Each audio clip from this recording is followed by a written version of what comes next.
Kamagic, and welcome back to my YouTube channel mga Kamagic. So may bago na naman tayong ituturo mga Kamagic, ang isang ballpen at saka isang ring mga Kamagic. So ang gawin natin mga Kamagic, tingnan nyo muna, obserbahan nyo muna ang aking magic tricks. Then after I perform, ituturo ko kung paano ginawa ang gimmick. So paglagay lang tayo ng ring sa ating kamay at saka kukuha tayo ng ballpen. Then pagkatapos mga Kamagic ay, itong ballpen mga Kamagic ay ating ihampas dito sa ring. Panoorin mabuti mga Kamagic kung anong mangyayari.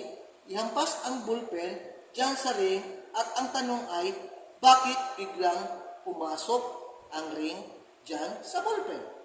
Ang gimmick kung paano ginawa mga Kamagic, just like this, ang ring mga Kamagic ibutang dire sa area nga portion. Okay? So, ayaw diha, but in this area. Then, ang imo kamot mga Kamagic, yung kamay mo, slant ng konti para mas mabilis siya mag-slide at papasok. Okay? Ang ballpen naman mga Kamagic, dyan sa may cover, okay? Dito ka mag-clip para kang nagunting clip. Dyan, sa baba ng cover, at saka dito mga Kamagic sa dulo. Ganyan lang mga Kamagic ang iyong gawin.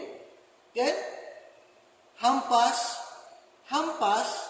itama itong puwet dito sa dulo ng ballpen. Yan.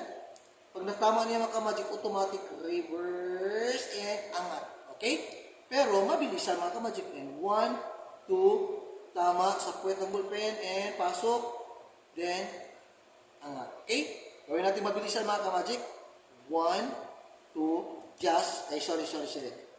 Ganun na mga Kamagic. 1, 2, and just like that. So, I hope mga Kamagic na may natutunan na naman kayo panibagong magic tricks. And thanks for watching. See you for the next episode.